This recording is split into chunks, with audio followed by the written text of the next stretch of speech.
You know what?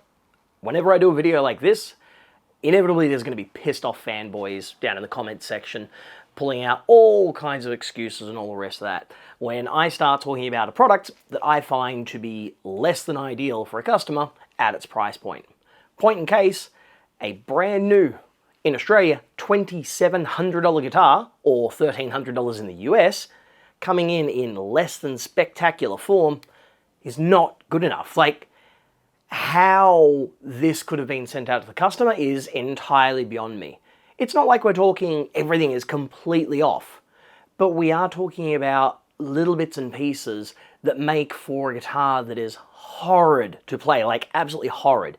This is the kind of thing that shouldn't have gotten past QC at the end of manufacturing, shouldn't have gotten past it when it went through the distributors here in Australia, but somehow it ended up with the customer, and now I'm going to make it play properly. What product am I talking about? This is an Epiphone 59355, one of those custom shop inspired by type jobbies. It looks like it would be an excellent instrument, like it's got all the bits and pieces, it's got the open book headstock, it's got, the sort of classic look about it, big chunky neck. What it doesn't have is playability. I'm going to show you what I mean. I'm going to show you why I'm so hard on these companies. And when my shop was a dealer for numerous brands, there were brands I would stop carrying because the quality just wasn't there. Like, how can I reasonably sell this to a customer when they're not what they should be? We're not talking like a $400 guitar. It's like, okay, maybe the frets are a little rough. Maybe it's got some hardware that's not entirely great. Maybe the finish has some orange peeling, something. But for an instrument that literally costs a week's wages, sometimes 2 weeks' wages, depending on sort of where your position is in the grand hierarchy of the world we're in, that's not good enough. Least of all when there are brands and companies that do make instruments that are phenomenal for their price point. Not just like, okay, yep, that's cool, good enough, but as in, these are stellar units that you look at and you go, I can't believe I just paid this much for it. Least of all when you go back 20 years and you compare them to guitars back then, which at that price point back then, they were kind of, they're all right. They weren't too bad. 20 years back further from that, they were, okay, you had to spend big money to get something good.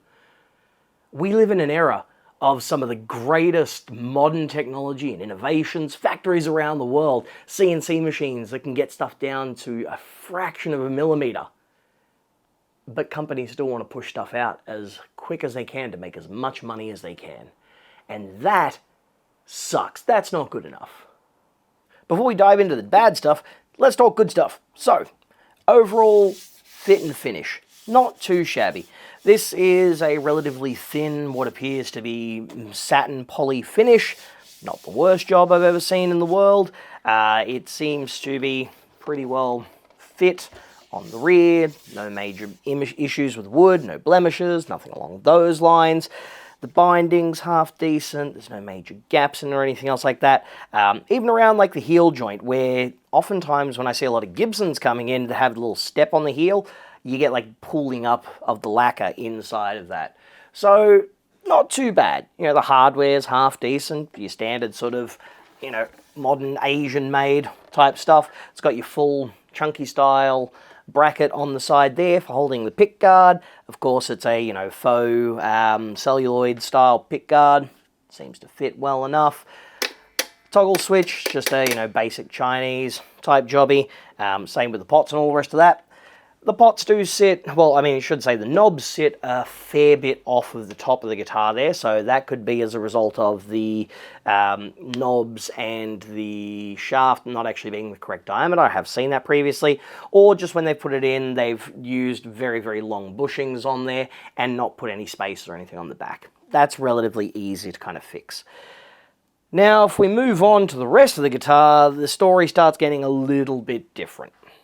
For years, unless of course you happen to be in Japan or something, you weren't going to see an Epiphone that had the traditional Gibson style open book headstock.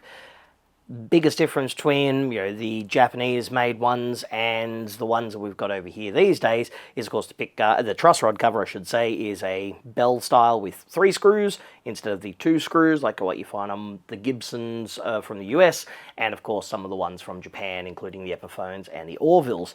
Now, down this end is where things get a bit shaky. So the aesthetics, the fit and finish on all the rest of that, that's pretty good. What's not good though is this nut. This is absolute garbage. For the price that these things are at, you would expect this thing to actually be fit properly, to not have sharp corners here that dig right into your hands, and for the nut slots to actually be spaced correctly, but also not be a mile high off of that fretboard. Like trying to hit an F chord right there, because that is so far from where it should be. That's awful. Guitar at this price point, going through international and local QC, that should be dealt with. That should be rounded out. Doesn't take that much longer in the manufacturing process, but damn does it make for a much, much nicer playing guitar. That's not the worst of it though. There is still one other thing that makes a guitar like this great to look at, but absolutely awful to play. And that's the frets. What good is a guitar that looks good if it doesn't play good?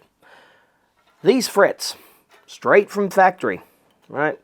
It's going to be hard to see because I don't have a macro lens, unfortunately, but you can see how tarnished they are. But more importantly, they are so incredibly rough. Like, just take a listen to this.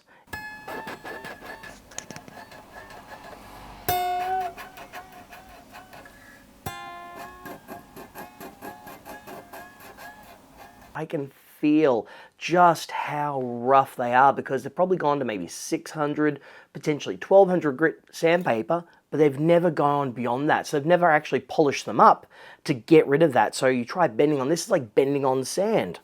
Now, in what world is that acceptable on a guitar at this price point? Yeah, it's got the fancy open book headstock. Yeah, it's got a brand on there, and you're convinced by people out there who play these guitars, you know, and they've got their signature models and they've got their endorsement deals and all the rest of that. So you go, oh, you know, good for them. Good, it's good enough for them. Surely it's good enough for me. I mean, they've got techs that fix things up for them, and they get the cream of the crop, like best samples from the factory floor to take away. They're not getting these ones that are getting shipped out the doors to customers. Companies like Gibson and Fender and so many others, their motivation, like any other company out there, is profit. Plain and simple. But when you get to be a behemoth of that size, suddenly every single cent counts. Especially when you had the financial troubles Gibson did, where they, you know, went bye-bye and then were, you know, brought back yet again. When you've got a company like Fender that has private equity bought into it, they want growth. They want all of the money, and they will put this stuff out the door because this might only take an extra 10 minutes on the production floor. But when you've got 10 minutes over thousands of guitars in a month, that all adds up. Then when you shirk the responsibility off to your international distributors, and they're just going to send it out the door and get it to music stores that are already struggling with making any kind of profit on any of these products, well, they don't really care. Maybe 1 in 10 customers will come back and go, oh, this doesn't actually play very well. Other people will just take the guitar away and go, oh, I suppose it's okay.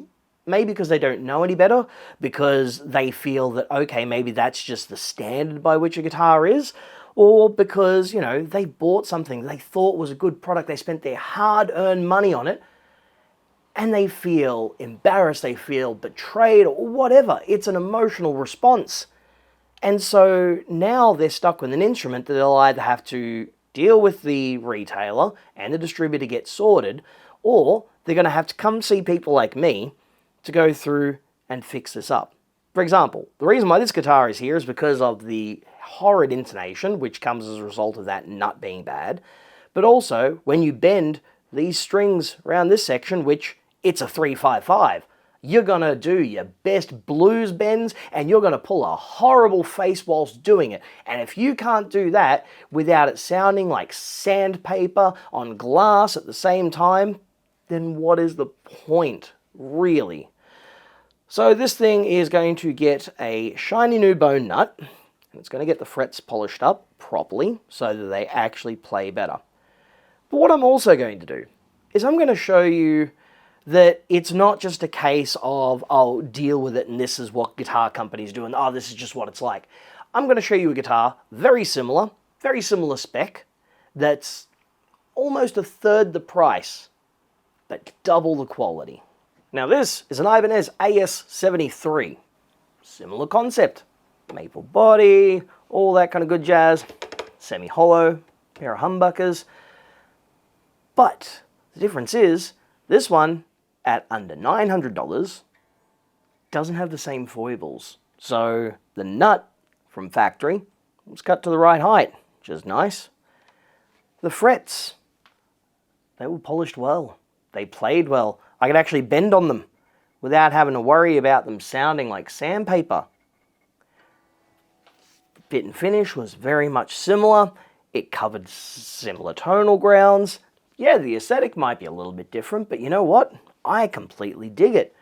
But the main thing is, as someone who's had a musical retail store, I could sell this to my customers and be completely confident that they were getting value for money. I knew that every dollar that they put into a guitar like this, they would get an excellent playing, excellent sounding instrument that they didn't have to actually go out and spend more money on just to make playable. That's why I avoided certain brands. Being someone who does repairs, being someone who fixes amps and electronics and all that kind of jazz, I've seen the best and worst of all the gear you can imagine. I've played and owned countless pieces of equipment over the years as well. So it's not like I'm saying this because I've got some vendetta against a brand. I would love it if, say for example, Fender went back to how they were in the mid-2000s, where their Mexican-made stuff was on fire. Their Squier stuff was starting to pick up, was starting to get really good, but the value for money proposition was there. But now, you're seeing stuff like the gold foil jazz basses with the neck and the pickup misaligned, Jacksons that have their hardware in the wrong location. You've got brand new guitars that I've had customers bring in, like Fender American series, with frets that are completely out of level. This is just, it's insanity. So my goal with videos like this is, first of all, probably to enrage the people who are going to be enraged, you know. Be mad, whatever. Plenty of comments down below. But more importantly is I want to help musicians find equipment that's worthwhile. I'm going to give my completely unbridled, unfiltered opinion on things. And that's not just like what you see with so many other channels where you've got guys out there that go, oh, this is great, this sounds good, oh, this is amazing, oh, this is awesome. And maybe they'll talk about one or two downsides. Nah, I'm not here for that. If I see something and it's not worthwhile for a customer, yes, I am going to say exactly that. That doesn't matter if it's a $5,000 guitar that's built like crap or a $300 instrument that is still not worth the money. There's that proposition there between the value, the price, and the overall quality. You can't really expect a $400 guitar to be as good as a $2,000 guitar. But you can certainly compare a $2,000 guitar with other $2,000 guitars. You can look at pedals and go, wow, this thing is selling for $500. Why? It's got a couple of components inside and it's tack soldered and built like absolute garbage. The same goes with amps. Companies out there that build amps that are built like absolute garbage. You know, a lot of these boutique companies are real bad at that. I want to help expose that. I want to help people get a bit more of a broad picture of the equipment that's there with a real sort of technical insight. Not just, this is why this is good, this is why this is bad, but this is why this is good for this price. This is why this is bad at this price. There are certain things that are deal breakers no matter what. And I'm going to let people know about that. But you know what? A lot of that stuff's going to kind of cost money. I'll get access to some equipment and whatnot, but not everything. So if you want to see more of that kind of content, then like, subscribe, share this around, comment, of course, hit the bell notification icon, all that kind of good jazz, and pick up a membership.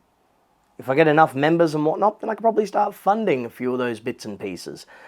I get access to gear all the time that I can sort of check out and see and give my unfettered, honest opinion. If you've got equipment and you're here in Sydney and you want, to see what it's all about and actually see the real ins and outs of it and whether, you've gotten something that's worthwhile, bring it on down. Come pop in the store. Otherwise, if you've just got equipment that you need fixing, come down and see me as well. Because I'm always here fixing amps, fixing guitars, vintage synths, some pro audio things, less so these days. So I'm going to go and make up a nut and make that guitar play a hell of a lot better. But until the next time, I'll catch you.